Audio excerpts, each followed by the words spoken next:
Friends, welcome to my channel. ಬನ್ನಿ Bhargavi LLB ಇವತ್ತಿನ ಸಂಚಿಕೆಯಲ್ಲಿ ಏನಾಯಿತು ಅಂತ ತಿಳ್ಕೊಳ್ಳೋಣ. ಸಂಚಿಕೆಯ ಶುರುವಿನಲ್ಲಿ ವಂದನ ಮನೆಯ ಹೊರಗಿನಿಂದ ಬರ್ತಾಳೆ. JP, ಬಾ ವಂದನ, ಹೇಗಿದ್ದೀಯಾ ಅಂತ ಹೇಳ್ತಾರೆ.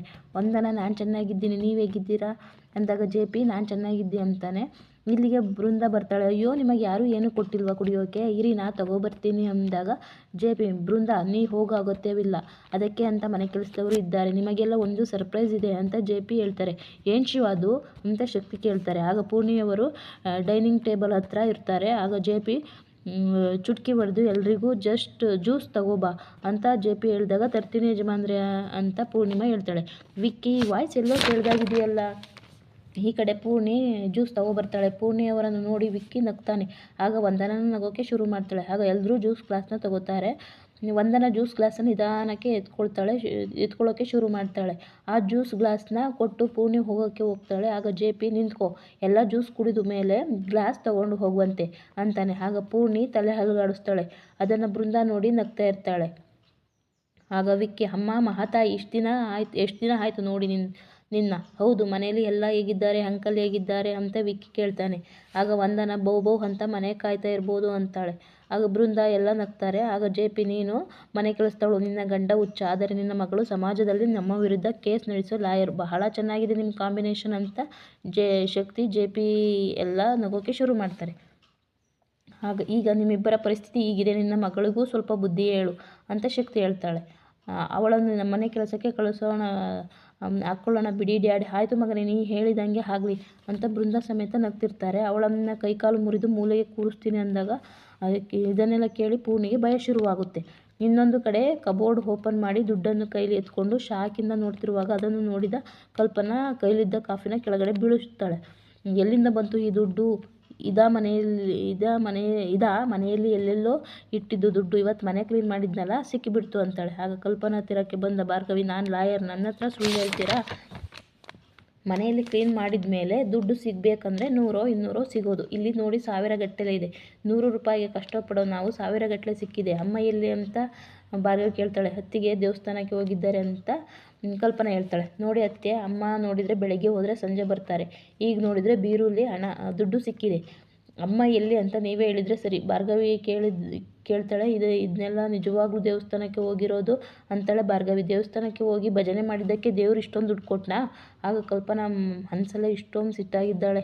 ಈಗೇನಾದರೂ ನಿಜ ಹೇಳಿದ್ರೆ ಅತ್ತಿಗೆ ಕತೆ ಅಷ್ಟೇ. ಇಲ್ಲ ಭಾರ್ಗವಿ, ನಿಜವಾಗ್ಲೂ ದೇವಸ್ಥಾನಕ್ಕೆ ಹೋಗಿದ್ದಾರೆ. ಆಗ ಫೋನ್ ರಿಂಗ್ ಆಗುತ್ತೆ. ಆಗ ಭಾರ್ಗವಿ ಫೋನ್ ಎತ್ತಿ ಕಿವಿಗೆ ಇಟ್ಕೊತಾಳೆ. ಈ ಕಡೆ ಶಕುಂತಲಾ ಪ್ರತಿಯೊಂದು ವಿಷಯನೂ ಭಾರ್ಗವಿಗೆ ಹೇಳ್ತಾಳೆ. ಆಗ ವಾಯ್ಸ್ ಮ್ಯೂಟ್ ಆಗಿರುತ್ತೆ. ಶಕುಂತಲಾ ನಿರ್ಮಲಾ ದುಡ್ಡು ಬಿಸಾಕಿದ್ದು, ಪೂರ್ಣಿ ಆಯ್ಕೊಂಡಿದ್ದು, JP ಬೈದದ್ದು ಎಲ್ಲ ಹೇಳ್ತಾಳೆ. ಈ ಕಡೆ ಕಲ್ಪನಾನ ಭಾರ್ಗವಿ ಕೋಪದಿಂದ ನೋಡ್ತಿರ್ತಾಳೆ. ಈ ಕಡೆ ವಂದನ ಜ್ಯೂಸ್ ಗ್ಲಾಸ್ ಬೀಳಿಸ್ತಾಳೆ. ಆಗ ವಂದನ, ಅಯ್ಯೋ ಗ್ಲಾಸ್ ಬಿದ್ದೋಯ್ತು ಅಂತಾಳೆ. ನಿರ್ಮಲಾ, ಸಾಕ್ಷಿ ಎಲ್ಲ ಆ ಸೌಂಡ್ಗೆ ಓಡಿ ಅಲ್ಲಿಗೆ ಬರ್ತಾರೆ.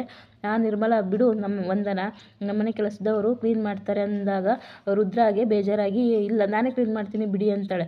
ನಿರ್ಮಲಾ ಬೈತಾಳೆ, ನೀನು ಮನೆ ಸೊಸೆ, ಕೆಲಸದವಳಲ್ಲ ಅಂತ ಪೂರ್ಣಿಮಾ ಕಡೆ ನೋಡಿದಾಗ ಪೂರ್ಣಿಮಾ ಓಡೋಗಿ ಬಟ್ಟೆ ತಂದು ಒರೆಸೋಕೆ ಶುರು ಮಾಡ್ತಾಳೆ. ಆಗ JP, ನಿಮ್ಮ ಸ್ಥಾನ ಯಾವುದು ಅಂತ ಗೊತ್ತಾಯ್ತಾ? ಇನ್ನು ಮುಂದೆ ಕಾಲ್ ಮೇಲೆ ಕಾಲು ಹಾಕ್ಕೊಂಡು ಕೂತ್ಕೊಳ್ಳೋಕೆ ಬರ್ತೀರಾ ಅಂತಾನೆ. ಆಗ ವಂದನ ಕಾಲ್ ಮೇಲೆ ಸ್ವಲ್ಪ ಚೆಲ್ಲೋಯ್ತು ಅಂದಾಗ ಪೂರ್ಣಿ ಕಾಲನ್ನು ಒರೆಸೋಕೆ ಹೋಗ್ತಿರ್ತಾಳೆ. ಆಗ ಹೆಗಲ ಮೇಲೆ ಒಂದು ಕೈ ಬರುತ್ತೆ. ಪೂರ್ಣಿಯವರು ಕತ್ತೆತ್ತಿ ನೋಡಿದಾಗ ಭಾರ್ಗವಿದು ಆಗಿರುತ್ತೆ. ಭಾರ್ಗವಿ ನೋಡಿ ಎಲ್ರಿಗೂ ಶಾಕ್ ಆಗುತ್ತೆ. ಆಗ ಎಲ್ರಿಗೂ ಭಾರ್ಗವಿ ನೋಡಿ ಶಾಕ್ ಆಗುತ್ತೆ. ನಿಮ್ಮ ಅಮ್ಮನ ವಯಸ್ಸಿನವರು ಹತ್ತಿರ ಈ ಕೆಲಸ ಮಾಡಿಸ್ತಿದ್ದೀರಲ್ಲ, ನಾಚಿಕೆ ಆಗಲ್ವಾ ಅಂತ ಹೇಳ್ಬೇಕಾದ್ರೆ ಭಾರ್ಗವಿ ಕಣ್ಣಲ್ಲಿ ನೀರು ಸೋರೋಗಿ ಹೋಗ್ತಿರುತ್ತೆ. ಆಗ ವಂದನೆ, ಹೇಯ್ ಅಂತ ಭಾರ್ಗವಿಗೆ ಕೈ ತೋರಿಸ್ತಾಳೆ. ಆಗ ಭಾರ್ಗವಿ, ಹೇಯ್ ಅಂತ ನೀನು ಈಗ ಸುಮ್ಮನಿರಲಿಲ್ಲ ಅಂದರೆ ನಾ ಏನು ಮಾಡ್ತೀನಿ ಅಂತ ನನಗೆ ಗೊತ್ತಿರಲ್ಲ ಅಂತಾಳೆ. ಅಂತ ಪೂರ್ಣಿನ ಕೈ ಹಿಡ್ಕೊಂಡು ಎಳ್ಕೊಂಡು ಹೋಗ್ತಿರ್ಬೇಕಾದ್ರೆ JP, ನಮ್ಮನೆ ಕೆಲಸದವಳು ಅವಳು, ನೀ ಎಲ್ಲಿಗೂ ಕರ್ಕೊಂಡು ಹೋಗೋ ಆಗಿಲ್ಲ ಅಂದಾಗ ನಮ್ಮಮ್ಮನ ನಾ ಕರ್ಕೊಂಡು ಹೋಗೋಕ್ಕೆ ನಿಮ್ಮಪ್ಪಣೆ ಯಾಕೆ ಬೇಕೋ? ಆಗ ಸಾಕ್ಷಿ, ನೀ ಕರ್ಕೊಂಡು ಹೋದರೆ ಮನೆ ಕೆಲಸ ಯಾರು ಮಾಡ್ತಾರೆ? ನೀನು ಗಟ್ಟಿಮುಟ್ಟಾಗಿದೆಯಾ, ನೀನು ಮಾಡು, ನಿನ್ನ ಕೈಲಿ ಆಗಿಲ್ಲ ಅಂದರೆ ನಿನ್ನ ಗಂಡ ಹತ್ರ ಮಾಡಿಸ್ಕೊ, ನೀ ಏನು ಮಾಡ್ತಿದ್ದೀಯಾ ನಡಿ ಅಂತ ಹೇಳ್ಕೊಂಡು ಹೋಗ್ಬೇಕಾದ್ರೆ ಬೃಂದ ಅಡ್ಡ ಬರ್ತಾಳೆ. ಅಮ್ಮ ನಮ್ಮ ಹತ್ರ ದುಡ್ಡು ತಗೊಂಡಿದ್ದಾಳೆ, ಎಲ್ಲಿಗೂ ಬರೋದಿಲ್ಲ ಅಂತಾಳೆ. ಆಗ ಭಾರ್ಗವಿ ಕೈ ಬೀಸಿ ಬೃಂದಾಗೆ ಹೊಡಿತಾಳೆ. ಎಷ್ಟು ಪಾಪ ಮಾಡಿ ನಿನ್ನ ಎತ್ತಲೋ ನಮ್ಮಮ್ಮ, ಎಷ್ಟು ಮಕ್ಕಳ ತಾಯಿ ಇಲ್ಲದೆ ಅನಾಥಾಶ್ರಮದಲ್ಲಿ ಬೆಳಿತಾವೆ, ನಿನ್ನ ಅಕ್ಕ ಅಂತ ಹೇಳ್ಕೊಳಕ್ಕೆ ನಾಚಿಕೆ ಆಗುತ್ತೆ ಅಂತ ಆಗ ಬೃಂದ ಭಯದಿಂದ 2 ಹೆಜ್ಜೆ ಹಿಂದಕ್ಕೆ ಹೋಗ್ತಾಳೆ. ಆಗ ಪೂರ್ಣಿಮಾ ಕರ್ಕೊಂಡು ಮನೆಗೆ ಮನೆಗೆ ಬಂದು ದುಡ್ಡನ್ನು ನಿರ್ಮಲಾ ಕರ್ಕೊಂಡು ಹೋಗ್ಬೇಕಾದ್ರೆ ಹಿಂದಕ್ಕೆ ಬಂದು ನಿರ್ಮಲಾ ಮುಖಕ್ಕೆ ದುಡ್ಡನ್ನು ಬಿಸಾಕ್ತಾಳೆ. ಆ ದುಡ್ಡು ಎಲ್ಲರ ತಲೆ ಮೇಲೂ ಒಂದೊಂದು ಹೋಗಿ ಬೀಳುತ್ತೆ. ಬೃಂದ ಭಾರ್ಗವಿ ಮುಖ ನೋಡ್ಕೊಂಡು ಸುಮ್ಮನೆ ನಿಂತಿರ್ತಾಳೆ. ನಾಚಿಕೆ ಆಗಲ್ವಾ ಅಂದಾಗ ಶಕ್ತಿಗೆ ಶಾಕ್ ಆಗುತ್ತೆ. ಏನು ಬೃಂದ, ಭಾರ್ಗವಿ ಅಕ್ಕನೂ ಹೌದು ಅಂತಾರೆ. JP ಸ್ವಂತ ಅಪ್ಪಂಗೆ ಹುಚ್ಚುನಾಯಿ ಬಂದಂಗೆ ಹೊಡಿ ಅಂತ ಐಡಿಯಾ ಕೊಟ್ಟಿದ್ದು ಈ ಬೃಂದಾನೇ ಅಂತ ಹೇಳಿದಾಗ JPಗೆ ಖುಷಿ ಆಗುತ್ತೆ. ಇಲ್ಲಿಗೆ ಸಂಚಿಕೆ ಮುಕ್ತಾಯ.